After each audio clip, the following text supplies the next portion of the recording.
বাঙালির কাছে ভীষণ প্রিয়। শীতকালে বাঙালির ঘরে ঘরে পিঠেপুলির উৎসব। ভীষণই সুস্বাদু এবং একেবারে নরম তুলতুলে কিভাবে এই একই ব্যাটারে দুটো পিঠে বানাই সেটাই আজ শেয়ার করব তোমাদের সাথে। Hello friends, welcome back to my channel. মলিনার নতুন একটি রেসিপিতে তোমাদেরকে অনেক অনেক ওয়েলকাম। আশা করি তোমরা সবাই সুস্থ আছো, ভালো আছো, আর আমরাও ভীষণ ভালো আছি। আজ নিয়ে চলে এসেছি একই ব্যাটারে নতুন দুটো পিঠের রেসিপি। চলো রেসিপিটা শুরু করা যাক। ভিডিওটা স্কিপ না করে পুরোটা দেখতে থাকো। আর এখানে নিয়ে নিয়েছি আতপ চাল। আমি 3 ঘন্টার জন্য ভিজিয়ে রেখে দিয়েছিলাম, যেহেতু আতপ চাল ভিজতে বেশি সময় লাগে না। এবারে চালটা আমি মিক্সারে গুঁড়ো করে নেব। আর আমার যেহেতু শিলপাটা নেই তাই আমি মিক্সিতেই গুঁড়ো করে নিয়েছি। দেখো আমার গুঁড়ো করা হয়ে গেছে। এইবারে আমি একে একে পরিমাণ মতো উপকরণগুলো দিয়ে দেবো। আর খুব সুন্দরভাবে এই দেখো আমি গুঁড়ো করে নিয়েছি। তো শিলপাটা থাকলে আরও বেশি ভালো করে গুঁড়ো করা যেত। তো যতটা পরিমাণ গুঁড়ো আমি করতে পেরেছি করে নিয়েছি। আর এখানে আমি 2 কাপ দিয়ে দিলাম ময়দা। তো এর সাথে আমি দিয়ে দেবো 1 চিমটে পরিমাণ মতো লবণ। তো লবণটা দিয়ে এবার আমি খুব ভালো করে মিশিয়ে নেব।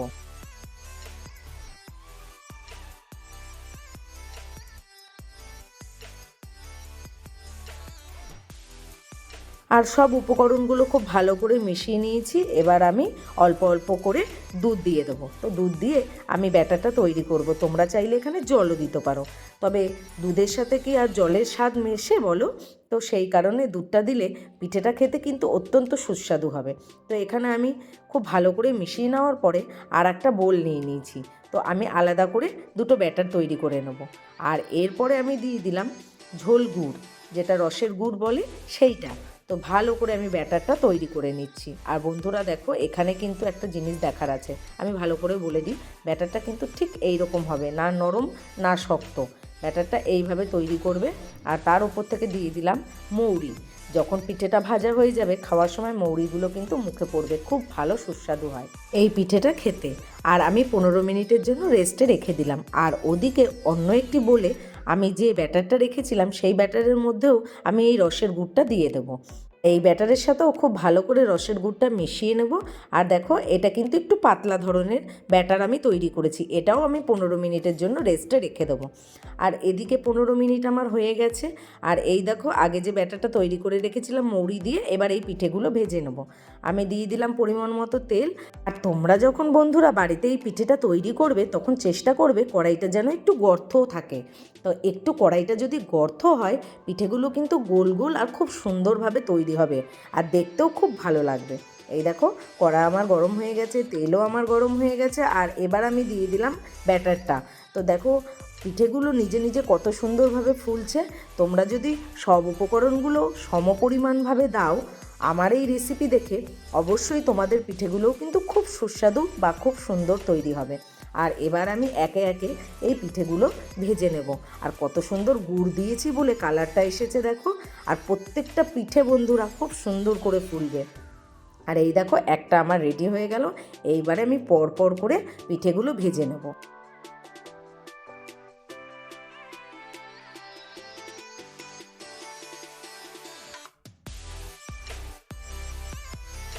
এই দেখো আমি আর একটা পিঠেও তোমাদেরকে ভেজে দেখাচ্ছি। তো কত সুন্দরভাবে নিজে নিজেই পিঠেগুলো ফুলে উঠেছে। আর এই পিঠে কিন্তু খুব নরম তুলতুলে হয়, খেতেও কিন্তু অতি সুস্বাদু হয়। আর এই পিঠেটাকে বলা হয় পোয়া পিঠে। আমি একই ব্যাটারে কীভাবে দুটো পিঠে রেডি করি আজকে সেইটাই তোমাদের সাথে শেয়ার করতে চলেছি। তো চলো এবার একে একে সব পিঠেগুলো ভেজে নিই।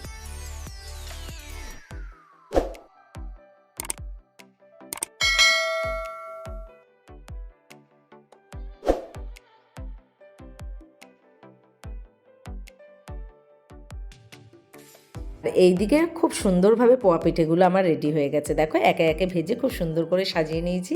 আর ওদিকে যে ব্যাটারটা রেডি করে রেখে দিয়েছিলাম সে ব্যাটারটাও হয়ে গেছে। এবার আমি একে একে এই ব্যাটার দিয়ে কী পিঠে বানাই সেটাই তোমাদের সাথে শেয়ার করছি। আর আজ বানাবো গুড়ের পাটিসাপটা। তো ওদিকে পোয়া পিঠে আমার রেডি, আর এবারে গুড়ের পাটিসাপটাও আমি বানাতে শুরু করে দিলাম। আর কিভাবে একই ব্যাটারে দুটো পিঠে রেডি হয়ে গেল চটজলদি। তো দেখো আলাদা করে কিছুই করতে হলো না। তো এইভাবে যদি সব উপকরণগুলো পরিমাণ মতো তোমরা দিয়ে দাও আর ব্যাটারটাও যদি থাকে ঠিকঠাক, তবে কিন্তু তোমার পিঠে খুব ভালো হবে। তো এই দেখো আমার পাটিসাপটা কিন্তু প্রায় রেডি। আর আমি এখানে ক্ষীরটা দোকান থেকে কিনে এনে দিয়েছিলাম বন্ধুরা, এখানে নারকেল পাওয়া যায় না, সেই কারণে নারকেল দিয়ে আমি পুরটা আর বানাইনি, আমি ক্ষীর কিনে নিয়ে এসে পুরটা রেডি করে নিলাম।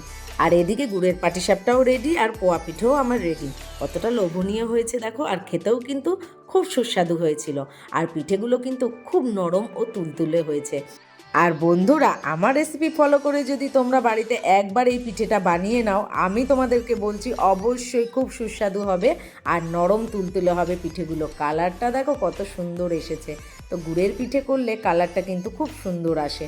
আর আমি তোমাদের কাছে রেসিপিগুলো এমনভাবে শেয়ার করার চেষ্টা করি যতটা সম্ভব কম উপকরণে ঘরোয়া পদ্ধতিতে শেয়ার করা যায় সেইটাই। তো বন্ধুরা, কেমন লাগলো তোমাদের এই পিঠে রেসিপিটা অবশ্যই আমাকে কমেন্ট করে জানিও। একই ব্যাটারের দুটো পিঠে আজকে তোমাদের সাথে শেয়ার করে ফেললাম। আর দেখো কতটা নরম তুলতুলে হয়েছে, আমি তোমাদেরকে একটা ভেঙে দেখাই। এই দেখো কত সুন্দরভাবে ভেঙে গেল। আর তোমরা অনেক দিন স্টোর করেও রাখতে পারবে, পিঠে কিন্তু ঠান্ডার সময় নষ্ট হয় না। আর দেখো ভেতরটা কিন্তু একদম কাঁচা নেই, কত সুন্দরভাবে হয়েছে। তো এই দেখো দুটো রেসিপি আমার কমপ্লিট। তো একটা হচ্ছে গুড়ের পাটিসাপটা আর একটা হচ্ছে পোয়া পিঠে। তো আজকের রেসিপি অবশ্যই তোমাদের ভালো লেগেছে আমি জানি। আর আমাকে কমেন্ট করে জানিও, লাইক শেয়ার করে দিও, পাশে থাকা বেল আইকনটিও প্রেস করে দিও। আর এখনও পর্যন্ত যারা আমার চ্যানেল সাবস্ক্রাইব করোনি, অবশ্যই আমার চ্যানেলে গিয়ে চ্যানেলটা সাবস্ক্রাইব করে দিও। আবার তোমাদের সাথে দেখা হচ্ছে নতুন একটা রেসিপির সাথে। সবাই ভালো থেকো, সুস্থ থেকো।